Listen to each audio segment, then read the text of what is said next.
Welcome back everyone, my name is Kriva and this is some more Stellaris playing the democratic Griphon states.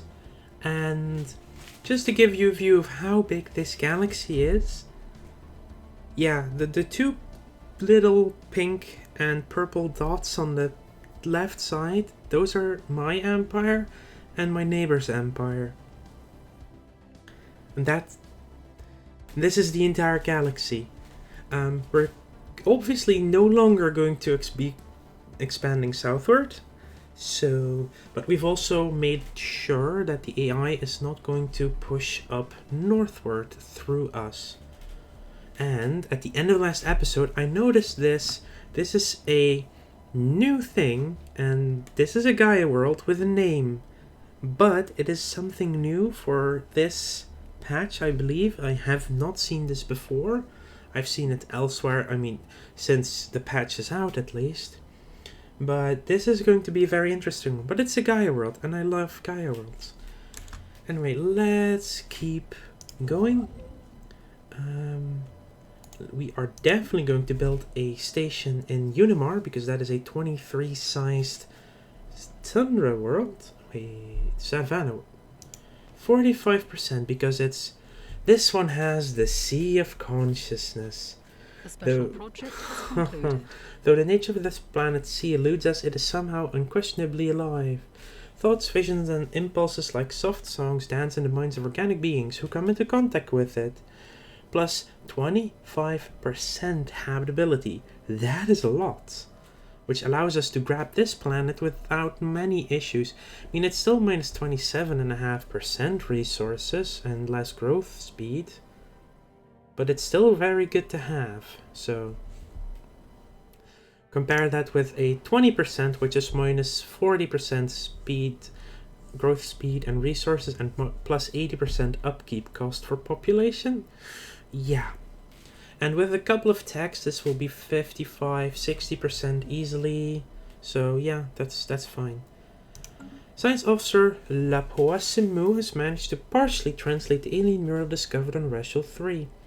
The text contains a staggering amount of data, and the mural evidently serves as some sort of low-tech library. It describes in broad terms the collected technological knowledge of an entire alien civilization that dominated this region of the galaxy some 80 million years ago. In putting into context, the Cybrex was 600,000 years ago. This is 80 million years ago. A lot of it is already known to us, but the data does contain several promising leads for technologies we had yet to consider. There is enough data here to keep our scientists busy for decades. But we will need an orbital research facility to continue the translation efforts. This is, personally speaking, the best outcome for this one, because you get +2 in all researches from one station. That's 6 science for a research station. We have detected an anomaly. Can I already? No, I'm lacking. You know what? I want to expedite getting a colony ship out before I continue with more ships on my fleets. Their fleet power will still be overwhelming, but we are making them happy, and this is what I've been waiting for. Factions. Factions are we are getting better relations. Border friction is high, but we're actually going to change that slightly by changing a policy in a second. But factions are the best way to get influence, and apparently the Xenophile faction is super happy with us. Support is at 100%. Oh, this needs to adjust. Hang on. Anyway, we get ourselves the Egalitarian faction and the Xenophile faction. If you have funnier names for these factions, also let me know. Just like renaming planets, I'm fine with that. Okay, so it's dropped down a bit, but we're still getting more than 2 influence from them. Sensors report a shipwreck of unidentified origin has been sighted in orbit of Coldex 1. This is fine. Now we're going to go to policies. First and foremost, let's decision ourselves some more planetary growth encouragement. Also, it already ran out on our capital. It's been already 10 years. It lasts for 10 years, and it's already been that long. All of our current colonies will get it. More growth, more people. Very good. Policies. Some people do this right at the start. I don't like to do it right in the beginning. It's very easy to do obviously in this one, in the ring world start, because you generate like 100 food right from the get-go. But still, nutritional plentitude gives you 10% growth speed, 5% biological and lithoid pop happiness. But all your pops that are biological or lithoid will eat 25% more food or minerals. We have the food, it's easily doable. Now what I'm also going to do is change my diplomatic stance from expansionist. So diplomatic stances are a new thing for federations. There are 5 of them. You always start out as expansionist, and it basically means this empire seeks to grow peacefully, but has no specific diplomatic focus. It makes your colonies grow a bit faster, your outposts are 10 alloys cheaper to build, but you get double the border friction against your neighbors. Supremacist, this diplomatic stance will harm relations with all other empires in the suprematist stance. This requires you to either you cannot be humiliated, you cannot be a subject, and you have to be you have to either finish supremacy traditions or you're not a default empire. And I believe what that means, empires that are like fanatic purifiers, determined exterminators, but also some other, probably maybe megacorp counts, I'm not sure. Anyway, that one gives you restrictions on the rival actions are relaxed both for and against us. Oof. Diplomatic weight from fleet power is doubled. War exhaustion gain is minus 20%. You get 20% extra naval capacity, and you lose claim influence cost. So claims are even cheaper. The downside is this gives everyone around you a casus belli to humiliate you, to remove that supremacist stance, and getting it removed really hurts you. You can also be isolationist, means I don't give a crap about anyone else in the universe. Doing any improve or harm relations costs influence. Your admin cap goes up, your unity goes up, your diplomatic weight halves, your diplomatic influence cost goes double, your governing ethics attraction is up, and your border friction is even higher. This is something if you really want to isolate yourself, like, okay, I don't care about the galactic community or whatever. Then there's belligerent and cooperative. They're basically, I want to work together or I want to work against other people. Belligerent, less war exhaustion gain, some naval capacity increase, some claim influence cost decrease. It's basically supremacist to just the normal levels. Cooperative, diplomatic weight plus 25%, envoy improved relations plus 50%, and border friction minus 50%. So I'm going to be cooperative. This gives us less border friction with them. It currently says their opinion of us is 24. This should go down to 6 pretty soon-ish. A new world has been colonized. So instead of double the border friction, we now only have half the border friction. So it went down. Baseline is 12 at the moment. It was 24 a second ago. Now it's only 6. So maybe at some point we'll be like, hey, you want to be a bit bigger friends? And they'll be like, yeah, sure, we can be bigger friends. Which would be nice. We finished another colony. See, we didn't go up in food stuff much faster, you know? The measured surface temperature of Anachronis 10 is in hundreds of degrees despite its frozen surface. What could be causing these discrepancies? I have no idea. Anyway, the Laughing Lapoo crew has returned from the research mission visibly shaken. They provide vague, often conflicting reports of what they encountered on Hodus 4, though in one matter they are all united. The still flowing sea that wraps pole to pole around the planet is somehow alive.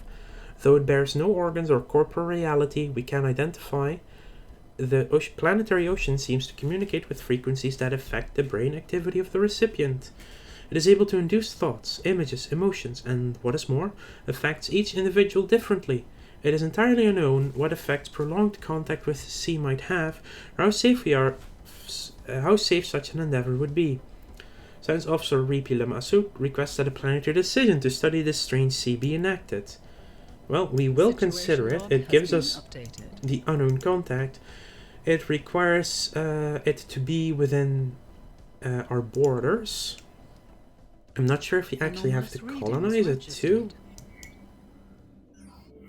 This barren and lifeless world is showing signs of once having supported the biosphere.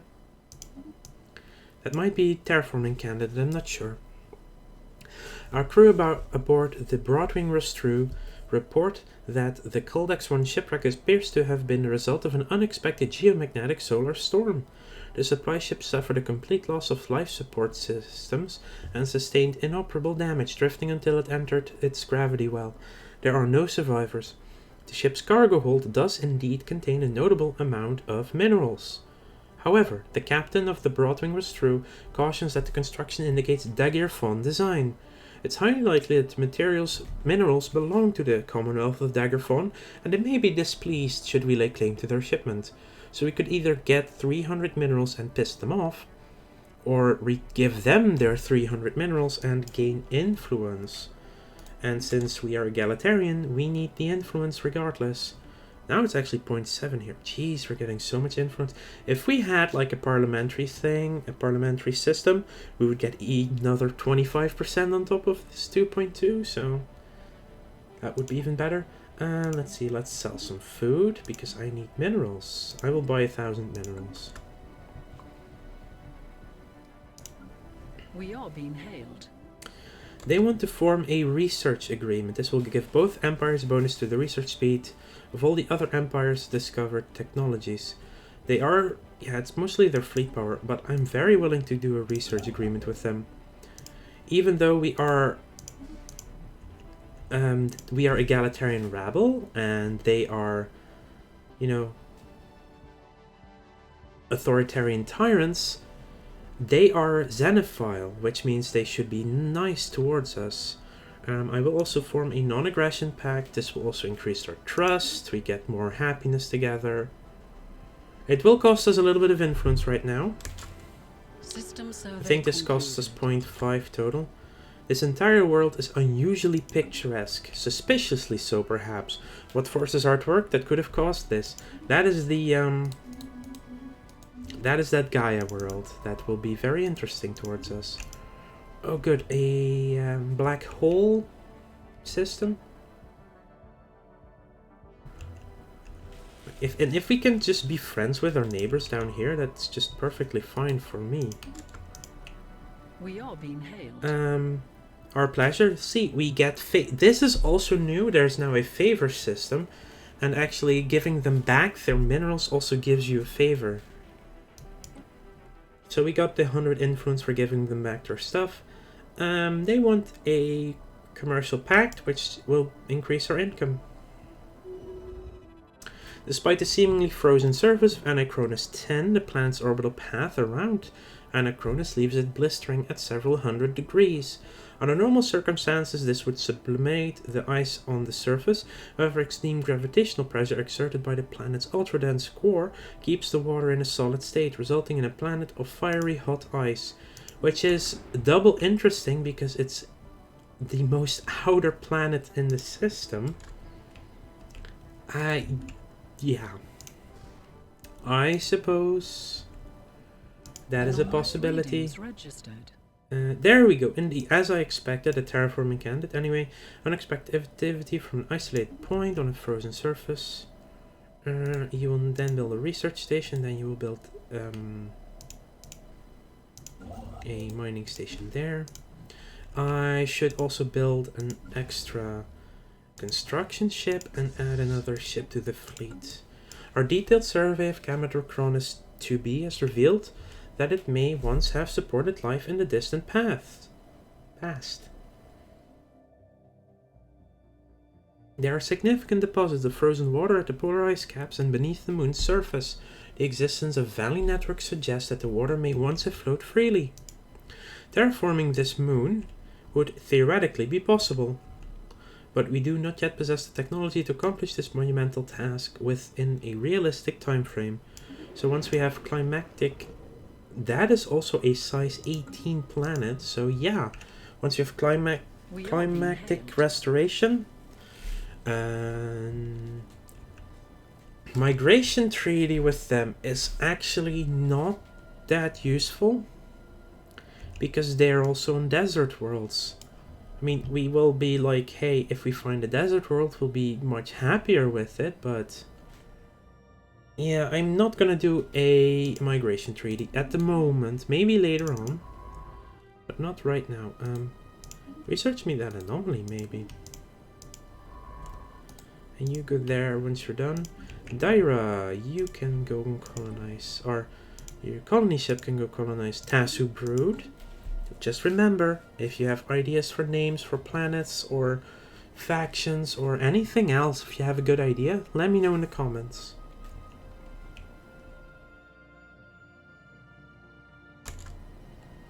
There's so often that if you just forget to unpause, right? Howling Vortex, strategic resource discovered. During its survey of the Howling Vortex, the Laughing Lupu discovered a previously unknown strategic resource dubbed Dark Matter. This exotic substance has many properties that seemingly defy several natural laws. It could potentially revolutionize the sciences. While we do not yet possess the means to extract this resource, we should seriously consider establishing control over this system for future exploration. And we got ourselves blue lasers, and now we will do the research increase for researchers. The Exile. The readings originate from a small research outpost which the Democratic Griphon states has no records of establishing or indeed authorizing on the surface of Keldex 6.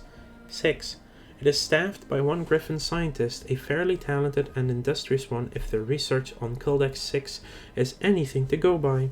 There is a problem with regards to their identity, however.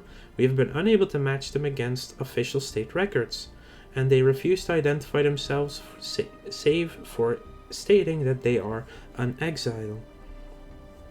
They have expressed an interest in returning to Griffonia and serving the Democratic Griphon states directly, on the condition that the Broadwing was to immediately depart Keldex 6 and no Griffon ships ever return here. Out of the question, search every nook and cranny of that outpost. Oh, that's a different one. Huh, interesting. Some form of aesthetic design has been employed over most of the surface landscape on Wenkwort Artem. Our scientists suspect that even the remaining untouched areas are merely crafted wilderness, there to serve a wider horticultural goal. Towards the conclusion of our research, we stumbled across a beacon, the sole example of technology on this world. When activated, it uploaded the catalog of every plant and animal species found on Wenkwort Artem, as well as a preference pointer to nearby rel rates. No clue is left with which to identify the planet's designers. Begins the Kept Grounds event chain. Issue special project Pure Dry Landscaping. Before we check this one, Kept Grounds, Pure Dry Landscaping, track on map. Is that in that system? Yeah, it is. In that case, let's go and check it out. Also, Odin Caretakers. Oh, hello. That is some robot ships. Interesting. There's nothing unusual about the research outpost itself, the one with the exile just now. It is little but a temporary shelter erected against the savage elements, allowing surface-level planetary study for a limited time before it wears down and conditions become untenable. The outpost on Keldex 6 is nearing the end of its lifespan, but the planet's intense chill has yet to critically degrade the impermanent structure. The equipment, functional, cheap, intended to be abandoned, is well used, and the local databanks are filled with detailed but ultimately mundane accounts of the planet, as well as the simple experiments that were carried out in its harsh environment. Curiously, No closer examination seems to have been made of the mineral outcropping the outpost's foundations rest on. Scans by the Broadwing Rostru indicate that the geological formation, a mountain mostly buried under ice, may be partially hollow. More alarmingly, Science Officer Lapoa Nahua reports that the sole inhabitant of the outpost, Mysterious Exile, has gone missing and is nowhere to be found. System survey concluded.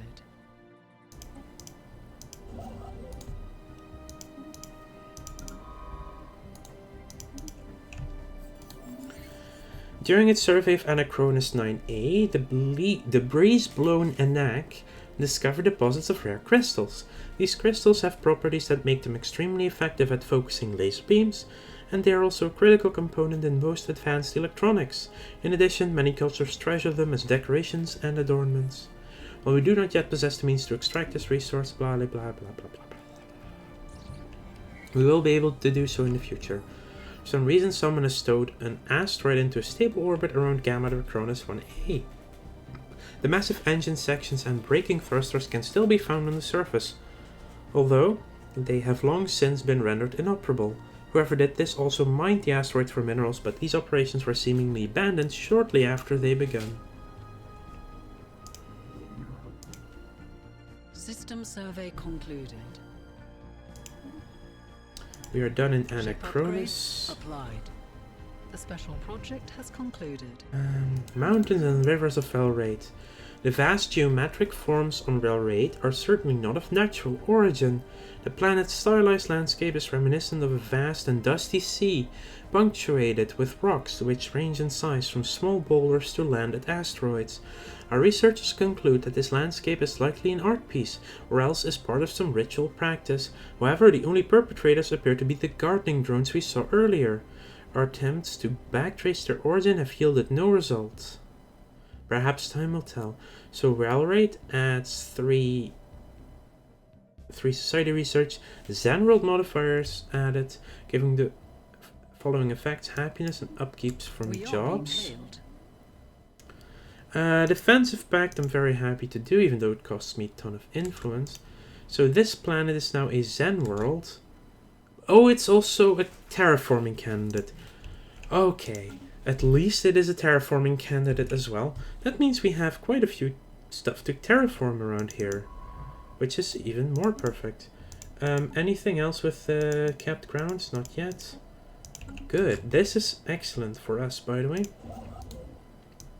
Build me that starbase.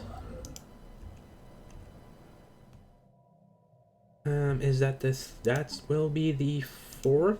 Yes, because this is the 3rd. This will be the 4th research station that we build. Encounter in Bitrius, that would be Amoeba Hunters, which is fine-ish. We'll be trying to escape them, obviously, because we don't like Ship that. upgrades applied. We'll just go to the next system over then. Also, new aliens. Let's research them. But they're space. I mean, most of you have probably played the game. Those are space amoebas, even though amoebas is a misnomer, and we'll read about that in a few minutes anyway, once we discover it. Fossils discovered on Visus haunt. Fossilized remains from several different species that do not appear to have been indigenous to Visus haunt have been found in a large and secluded valley on the planet. They all date from roughly the same time period, within the span of a few centuries, some 3.6 million years ago. Each of these species seems to have evolved in its own unique biosphere, and all appear to have been sapient. Strangely, every fossilized individual found so far shows sign of having met a violent end. Fossilized remains dig site has been added to that planet. Construction completed. You know what? Built me the other mining stations too. You will start clearing the last 2 tunnels, so they're done. Orbital research mandate fulfilled. You can go and build me that outpost. You shall get me Empire Sprawl, and from systems and colonies is reduced by 25%. That drops it from 55 to 48, and that only scales into the later game. It actually looks like there's not yet a connection Colony on this side establishment between has us. begun. Which is okay. System survey concluded. There's significant scarring on the surface of this world in a pattern that cannot be natural. From orbit, the massive rifts look almost like We have writing. detected an anomaly. And the other one encounters strange vessels in the UNIF system. Not bad, that's an enclave. One of the small moonlets orbiting this gas giant has been identified as a promising mining site. A more thorough survey will have to be conducted to determine whether mining operations would be feasible or not. That's also going to be some free influence. Our sign ship is under fire. Stupid amoebas. Yeah, they're flying between these two systems, which is hecking annoying. It requires us to get more fleet going. Research concluded. Mining station, we kind of still need the minerals. We have unlocked our strike craft, and that allows us to research coil guns for more stuff. I do want to play it safe with the influence until I at least get Wenkwort and this area here. There's a lot of good stuff though. By chance, we stumbled upon a faint alien signal during the survey of this planet. The source appears to be a small object in orbit. The signal contains no message. Could it be a distress transponder? Ooh, that's a tomb world. The special project has concluded. The entities encountered by our fleet some time ago are new, wondrous forms of spaceborne life. Critically nicknamed Space Amoeba, following an analyst's gross misreading of initial sensor output, the creature is in fact larger than the average Griffon corvette. Well, they are fascinating creatures, so we will be researching them. But for now, I would like to thank you all for watching. Make sure to like this video if you enjoyed it, and subscribe to the channel if you want to keep up to date in the future. Make sure to ding the bell, because that will notify you immediately when there's a new video out. We're just exploring the galaxy. It's going slowish, I guess. I'm reading everything out. Just having fun, you know? We're just having fun here. That's the most important part. I'm having fun. I hope you're having fun. And I hope to see you all later.